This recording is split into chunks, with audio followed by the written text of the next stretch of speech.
മെയ്ദിനെ ആ ചെറിയ സ്പാനർ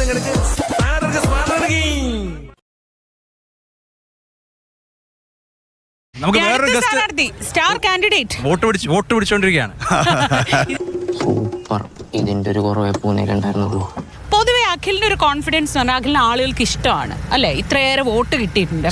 ഞാനൊരു വലിയ സംഭവം അല്ലേ. ബിഗ് ബോസിലാകുമ്പോ ഞാൻ അഖിൽ മാരാർക്ക് ഇഷ്ടം പോലെ വോട്ട് ചെയ്തിട്ടുണ്ട്. പക്ഷെ ഇത്തവണ വോട്ട് ചെയ്യില്ല, ഇലക്ഷന് വോട്ട് ചെയ്യില്ല. അങ്ങനെ പറഞ്ഞൂടാ, പിന്നെ ഞാൻ എന്തിനു വന്ന? ഞാനൊരു തെരഞ്ഞെടുപ്പിൽ മത്സരിച്ച ആളാണ്. ബ്ലോക്ക് പഞ്ചായത്തില് ആ ഒരു അന്ന് കോൺഗ്രസ് ആയിരുന്നേ. അല്ല, ഒറ്റയ്ക്കാണ് മത്സരിച്ചത്, സ്വതന്ത്രനായിട്ടാണ് മത്സരിച്ചത്. കോൺഗ്രസിന്റെ പഴയ യൂത്ത് കോൺഗ്രസിന്റെ പഴയ അത് ശരി. അപ്പൊ എന്റെ മുഖം കാണാതിരിക്കുവല്ലേ? സോറി, ഞാൻ കളിയാക്കാൻ ചിരിച്ചല്ല.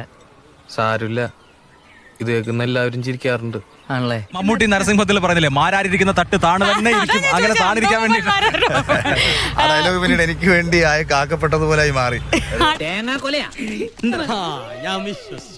ഷാരുടെ പറഞ്ഞു അഖിൽ മാരാരി ഇപ്പൊ ഒരു കാര്യം പറഞ്ഞാൽ നമ്മൾ അതിന് മറുപടി ഒന്നും പറയണ്ട. 1.5 കൊല്ലം കഴിഞ്ഞു അതേ അഭിപ്രായമാണെങ്കിൽ നമ്മൾ മറുപടി പറഞ്ഞാൽ അസാധ്യ തഗ്ഗായി പോയില്ലേ.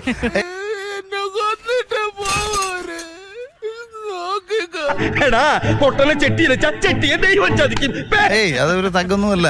അതിന്റെ പ്രശ്നം എന്ന് വെച്ചാല് പുള്ളിക്ക് ഇപ്പം ഭയങ്കര പേടിയായി തുടങ്ങി. കാരണം കോൺഗ്രസ്സുകാരല്ലേ, കോൺഗ്രസിന് വേണ്ടി പ്രവർത്തിച്ചവരല്ലേ അവിടെ മത്സരിക്കേണ്ടത്. രമേശ് പിഷാരടിയോട് ചോദിച്ചു, അങ്ങനെയാണെങ്കിൽ ഇപ്പൊ 2020 വേണ്ടി പ്രവർത്തിച്ചിട്ടല്ലോ അഖിൽ മാരാരി ഇവിടെ കാൻഡിഡേറ്റ് ആയത്. ഇങ്ങനെയാണെങ്കിൽ ഞാൻ കളിക്കല്ല, ഞാൻ നേരെ ചിറാപുഞ്ചിയിൽ പോയി മണം വിൽക്കാൻ പോണു. ഇപ്പൊ ഞാൻ പറഞ്ഞ രമേശ് പിഷാരടി പറഞ്ഞു എന്നുള്ളതുണ്ടല്ല. രമേശ് പിഷാരടി പറഞ്ഞതിന്റെ ക്രക്സ് എന്ന് പറയുന്നത് അഖിൽ മാരാര് എപ്പോഴും അഭിപ്രായം മാറ്റി ഒരു അഭിപ്രായത്തിൽ ഉറച്ചു നിൽക്കില്ല എന്നുള്ളതാണ് പറഞ്ഞതിന്റെ അർത്ഥം. അല്ല അറിയാമോ ഈ നാട്ടിൽ മത്തായച്ചിന്റെ വില എന്താണെന്ന്? 8 രൂപ 50 പൈസ.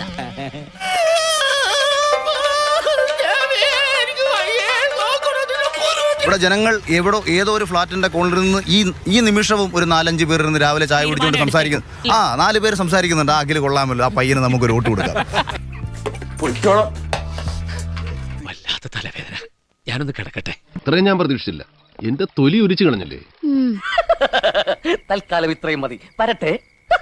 ദേഷ്യം കെട്ടണം, നാണം മാറ്റണം, വേണ്ടി വന്നാൽ വായ പൊത്തി ഇലയെടുക്കും.